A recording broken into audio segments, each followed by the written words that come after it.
why we are limiting the coin sales so now, drastically. I see. How they think, so your question somebody is, wants to sell more right. coins. So your question is, some of us mine coins and they go to the internal exchange, and some of us sell coins and buy coins. Yeah. So as one coin, as I say, is 1 year old, first of all, it's not like Bitcoin, it is not a liquid market yet. So it means that there might be a day where we have huge demand for coin sales or huge demand for coin buying. And this is why we as a company always say buying and selling the coin should never be a reason why you join. The coin actually needs to be used. So we need to have some time, and I say always it's 3 to 5 years until we really manage to have a usability and a liquid market where you can do unlimited sales and buying actually on the market. Until then, Kari, if you do not have limits, for example, what can happen is that one person with a huge sales order or huge buy order can distort the price a lot. And this is what happens to Bitcoin often. I don't know if you see all this going up, down in a very, very big amount. And this is called volatility, and we do not want to have a very big volatility for our coin. People do not understand how it can be that Bitcoin today is worth $500 and tomorrow only $400 within a day.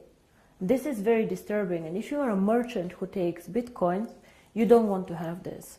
Because you want to be sure that if you take a Bitcoin today, it will not be valued 20% or 30% less tomorrow. Of course, you're very happy if it's valued 30% more, but it goes both sides. Absolutely, yeah. So cryptocurrency is one of the riskiest assets actually out there. High volatility, low liquidity on the markets. So for us to achieve a high liquidity, we need to work first on the value creation of the coin, on the liquidity, and it will take time. So all these people, why we have created this exchange? We have created it so people can learn to trade it, but it's not a self, the idea is not just that we go buy and sell the coin there, but we wait for the usability of the coin. This coin is very, very young. We have so much way to go, but we have created miracles already. So I'm looking very, very positive into the future. But remember, the internal exchange is demand and supply.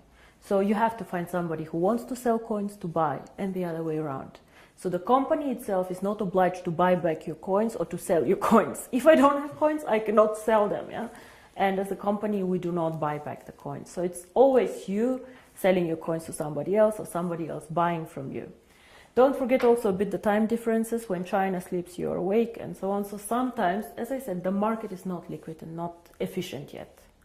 And then the other question is, which relate to that, is that how is the value created?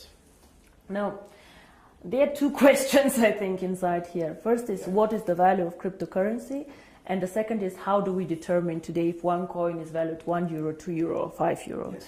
So we have a concept which is called mining difficulty. And there are calculators out there on the internet for Bitcoin. Everybody can Google them. You just Google Bitcoin mining difficulty calculator and you see how this is calculated. It's a very, very simple thing.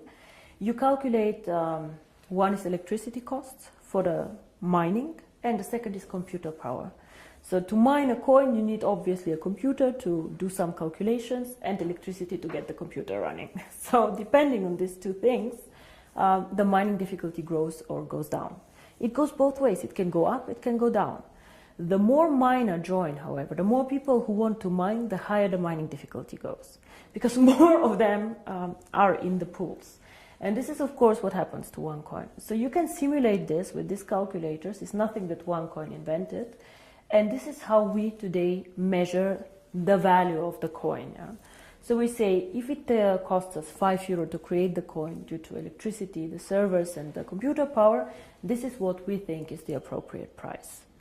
Of course, it fluctuates up and down based on demand and supply, but always in a corridor actually that we have set. So this is how we determine the price today. And the second question that you had actually is, but one day we go to the open market, so how do we know what is the value of this cryptocurrency? Why is Bitcoin worth $400 and not 1,000 or whatever? And here, in my opinion, there are two things how we determine the value of cryptocurrency. Cryptocurrency is not backed up by anything. We know this. So it's actually worthless. So it's not backed up by gold. It's not backed up by any other asset. OneCoin is not backed up. Yeah? Bitcoin is not backed up. But there's still value inside, and I tell you why. One is, first of all, the brand. Bitcoin currently have a very strong brand. Everybody knows them, they were the first one. Of course, there are always good and bad things about the brand, but they are very well known. Milka Chocolate is a very well-known brand. Procter & Gamble are a very, very strong brand. So the more people joining Onecoin and the more people speaking about Onecoin, the stronger our brand becomes. And this, I think, is something that makes us really a family, because if you go in the network marketing approach and go and sell shampoo, it does not make you stronger if somebody on a sideline sells shampoo. Only your downline makes you happy. But here, if another team makes Onecoin popular out there, this makes also your coin stronger and your team stronger. And this is something very, very special about Onecoin, I think. And so the brand. And we have currently about 2 million paid members. In the database, we have over 10 million people who know about Onecoin. So we for sure have more users than Bitcoin, for sure.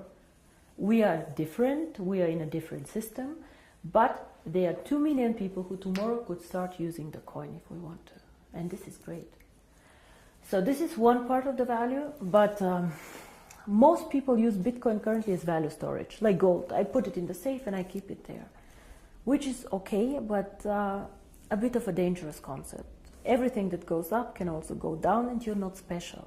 You know, and if you're not special, why use Onecoin? Why not use 2 coin, 3 coin, dark coin, who knows? So we are probably one of, or probably the only company who focuses so much on usability of cryptocurrency. Why cryptocurrency? How can it change the world? And our 2 slogans are the future of payments or join the financial revolution. We believe that actually cryptocurrency can be a vehicle for money transfers.